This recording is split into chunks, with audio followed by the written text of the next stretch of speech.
Depression यानी एक ऐसी फेज जिसमें पर्सन सैडनेस एक्सपीरियंस करता है। वो कुछ भी अच्छा महसूस नहीं कर पाता और उसे कंटिन्यूअस एक होपलेसनेस और वर्थलेसनेस वाली फीलिंग आती है कि अभी लाइफ में कुछ बचा ही नहीं है। और ये इस हद तक बढ़ सकता है कि वो आगे जाके सुसाइड भी कर सकता है। किसी से घुलना मिलना नहीं, एकदम आइसोलेटेड रहना, अकेले में रहना और डार्कनेस में बैठना और खुद ही में रहना। बिल्कुल मतलब एक ऐसी फेज़ होती है जिसमें आप जैसे पहले एकदम हैप्पी फेज़ में थे, सबसे बात करते थे, लेटर ऑन एकदम विड्रॉन वाली स्टेट में होते हैं, आइसोलेटेड होते हैं और खुद के ही थॉट्स में कंटिन्यूअस आप इतने इन्वॉल्व हो जाते हैं कि आप आउटर वर्ल्ड के साथ कनेक्ट नहीं कर पाते। और ये सैडनेस वाली फीलिंग काफ़ी लंबे टाइम तक अंदर ही अंदर परसिस्ट करती है। पर क्या हमें इस डिप्रेशन को इग्नोर करना चाहिए? सो गाइस, हमें अपनी मेंटल हेल्थ पे बहुत ज़्यादा फोकस करना चाहिए, बिकॉज़ अगर हम मेंटली फिट है, एकदम हैप्पी है, तो ही हम अपनी जॉब कर सकते हैं, तो ही हम आगे अपनी लाइफ में कुछ कर सकते हैं। सो लाइफ में कुछ ऐसे सेटबैक्स आते हैं जिनकी वजह से डिप्रेशन होना एक नेचुरल फेज़ होता है। अब डिप्रेशन किसी की डेथ के बाद होना या फिर किसी डिसअपॉइंटमेंट के बाद, किसी मेजर ब्रेकअप या रिलेशनशिप हर्ट होने के बाद भी हो सकता है।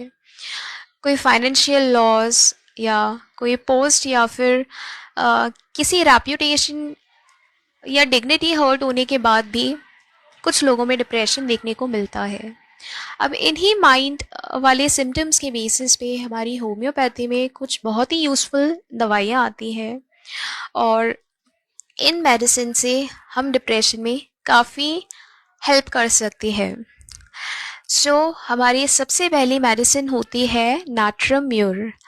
नाट्रम म्यूर का जो पेशेंट होगा वो बहुत ही इमोशनल और सेंटिमेंटल पर्सन होगा, जो कि क्रॉनिक डिप्रेशन वाली फेज़ में हो सकता है। अगर लाइफ में बहुत ज़्यादा ग्रीफ रहा है, किसी की डेथ के बाद, किसी लव्ड वन की डेथ के बाद अगर वो डिप्रेशन हिट हो रहा है, या फिर किसी disappointment in love of relation के बाद अगर एक सैडनेस वाली फीलिंग आ रही है, तो उन केसेस में नाट्रम्योर मेडिसिन बहुत ही यूज़फुल रहती है। नाट्रम्योर 200 का अगर सिंगल डोज भी मंथ में एक बार लिया जाए तो धीरे धीरे वो पर्सन ठीक होने लगता है। यहाँ पर वो एक ऐसी स्टेट में आ जाता है जहाँ वो अपनी इमोशंस किसी से शेयर नहीं करते, एकदम रिजर्व पर्सन होता है और बहुत जल्दी हर्ट हो जाता है छोटी छोटी बातों पर वो कभी किसी के सामने अपने आंसू नहीं दिखाता। ऐसा पर्सन है नाट्रम्योर का, और ये मेडिसिन ऐसे लोगों के लिए बहुत ही इफ़ेक्टिव है।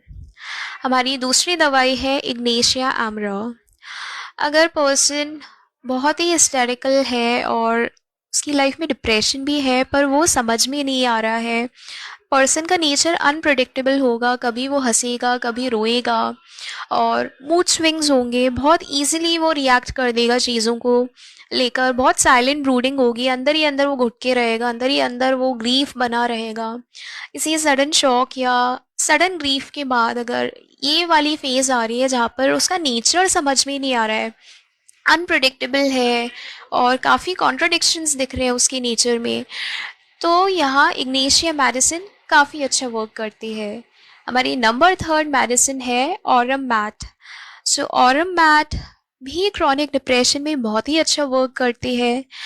ऐसा पर्सन जो होगा वो एक ऐसी स्टेट में आ जाएगा जहाँ उसमें सुसाइडल टेंडेंसी बहुत ज़्यादा बढ़ जाएगी। उसे लाइफ के अराउंड कुछ भी दिखाई नहीं देगा, डिस्गस्ट रहेगी लाइफ को लेकर और जीने की इच्छा ही ख़त्म हो जाएगी और बहुत ही मतलब आसपास उसे लगेगा कि सब कुछ लाइफ में डार्कनेस आ गई है, कुछ भी दिख नहीं रहा है। पर ऐसे लोग जो होते हैं वो लाइफ में बहुत कुछ अचीव कर चुके होते हैं, बहुत सक्सेसफुल रहे होते हैं और उनकी लाइफ में अगर ऐसा कोई सेटबैक आता है, कुछ ऐसा सेटबैक अगर उन्हें हिट करता है, तो वो ऐसी फेज़ में चले जाते हैं। तो ऑरम मैट भी अगर कंटिन्यूस उन्हें दी जाए तो ऐसे केसेस में एक डिप्रेशन की बहुत ही अच्छी दवाई है। हमारी नंबर फोर्थ मेडिसिन है एसिड फॉस। सो एसिड फॉस का जो पर्सन होगा वो बहुत ही क्रॉनिक ग्रीफ को लिए हुए और लाइफ में बहुत कुछ सहन कर चुका होता है, और इन सारी स्टेट के बाद वो बहुत ज़्यादा एग्जॉस्टेड और बहुत ज़्यादा डिबिलिटेटेड हो जाता है, और उसने लाइफ में बहुत कुछ फेस करा होता है, और अब वो एकदम एपैथेटिक और इनडिफरेंट हो गया है। उसे अब किसी भी एक्टिविटी में कोई इंटरेस्ट नहीं है, किसी से बात करना पसंद नहीं है, और अब उस पर्सन में बिल्कुल मतलब इमोशंस उसके कोल्ड हो चुके हैं, और अब वो बहुत वीक हो चुका है। जहाँ बहुत ज़्यादा ग्रीफ रहा है, डिसअपॉइंटमेंट्स रहे हैं, उसने बहुत ज़्यादा ओवर केयर करी है, और इन सारी अगर हम इन सारे फैक्टर्स को देखते हैं तो ऐसे केसेस में एसिड फॉस मेडिसिन काफ़ी अच्छा वर्क करती है। हमारी लास्ट मेडिसिन है rescue remedy. Rescue remedy mental depression या एंजाइटी में बहुत ही अच्छा वर्क करती है, माइंड को रिलैक्स करने में बहुत ही यूज़फुल मेडिसिन है, और अगर मूड स्विंग्स आ रहे हैं बिना किसी रीज़न के तो यहाँ रेस्क्यू रेमेडी दे सकते हैं। और ये थी हमारी कुछ important remedies in homeopathy. But guys, अगर आप इन सारी प्रॉब्लम्स को फेस कर रहे हैं तो आपको किसी मेंटल हेल्थ काउंसलर, किसी साइकोलॉजिस्ट या फिर अपने किसी होम्योपैथिक फिजिशियन की हेल्प ज़रूर लेनी चाहिए।